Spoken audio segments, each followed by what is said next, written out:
Hi everyone, Sam Darley here, and today I'm going to be talking to you about how James Harden's new contract impacts the Houston Rockets. And the MLB All Star break is just a few days away. Yeah, so how does Harden's new contract, impact the Rockets? Well, the Rockets got Chris Paul. They're looking at trying to get Carmelo Anthony, and it's no secret around the NBA that LeBron James, Carmelo Anthony, and Chris Paul want to team up. Does this impact with James Harden just signed a new record-breaking $228 million deal for 4 more years? What does this mean for Houston's future? It means that Houston is really banking on James Harden becoming that franchise player, which I don't think he is. After Game 6, quitting on the city, quitting on his team, disappearing against the San Antonio Spurs at the end of Game 5, and having a horrendous Game 6 against the San Antonio Spurs in the Western Conference semifinals. So realistically, for Houston, this deal is going to have to lead to not only more superstars teaming up with Harden, but also championships. I believe that championships, when a superstar like Harden, or Durant, or LeBron, Curry, etc., for them to earn a really big deal like this, they're going to have to lead their team to a championship. Like Curry, I think is more deserving because I don't think he's better than Harden, but I think I think Steph is a better leader. He's led his Warriors from rebuilding to elite status to 2 championships in 3 years. Golden State built through the draft. They've got Curry, they got Clay, they've got Clay, they got Curry, they've got Green, they got Durant, they've got the core back, and all these teams are making these deals trying to beat them, not trying to beat the Cleveland Cavaliers necessarily, because Cleveland has a very weak conference. There's not a lot of all-stars in the East. So Houston's deal with James Harden, to me, James is going to have to really prove himself. He's going to have to be able to make it work with Carmelo Anthony and Chris Paul. And I think if he does, then Houston might be an option for LeBron because, like I said, consensus around the NBA is LeBron, Melo, CP3, and even Dwayne Wade want to team up before they all retire. The question is where, and everybody believes that LeBron's leaving Cleveland. We know it's not going to be with the Clippers because Chris Paul left the Clippers. It could be the Lakers. It could be Houston, depending on what happens depending on how much James Harden can make it work with Paul and Carmelo, which now the Rockets have seemed to be getting back into the trade talks with. As the Knicks were willing to as the Knicks paid $71 million for Tim Hardaway Jr. The Hawks were not willing to match, and so he will return to the Knicks, and that's opened the door for Carmelo Anthony to be traded again. A lot of interesting storylines around this. I think Houston and Cleveland are the two teams that are in the mix. But like I said, there's a lot of belief around the league that LeBron is leaving Cleveland again after next season. So I don't know really how much that impacts free agency, because do you want to go to Cleveland if LeBron is not going to stay there long term? Or do you want to go to Houston where their superstar, where their franchise player is locked in long term with James Harden? So it's really just, as a free agent, what do you want? Do you want to play with a guy that's going to be there long term, or do you want to sign, or do you want to risk teaming up with LeBron and potentially being at Cleveland for 4 years while he's only there for 1? So, but we'll see what happens.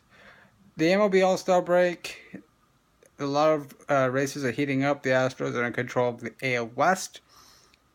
The Brewers are surprisingly in front of the Chicago Cubs, the defending World Series champions, in the NL Central. And those are just some of the storylines. The Mets have been hammered with injuries. I felt like if they were healthy, they would be in the mix with the NL East. That was my belief, but they're not. They're struggling with pitching, they're struggling with health, and they're well behind the Washington Nationals. So the Los Angeles Dodgers overtook the Astros last night as the best team in baseball. It doesn't matter. Home field advantage does not matter in any series, because Last year, Chicago won the World Series in Cleveland. You saw Cleveland blow a 3-1 lead. It doesn't matter. It's about how you built for the postseason. And with the All Star break around the corner, that means the trade deadline is around the corner. I still think the Astros need pitching. They're getting Charlie Morton back. They got Lance McCullers back. Colin McHugh's on the mend. Dallas Keuchel's coming back. Can you really trust the Astros rotation to stay healthy though? And I'm interested to see if Jeff Luhnow is willing to part ways with some of these top prospects that he's got to go get another star pitcher. Maybe Chris Archer, Garrett Cole.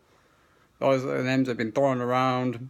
But again, that second wildcard team has made things a lot interesting. A lot of teams believe that they have a shot at the playoffs.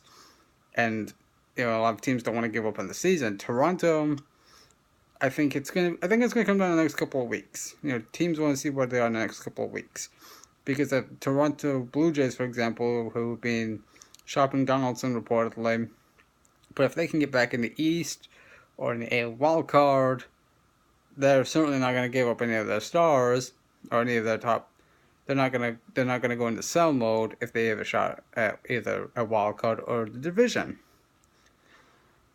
So, and the All Star Game no longer decides the world home field advantage in the World Series. So it's become an exhibition game.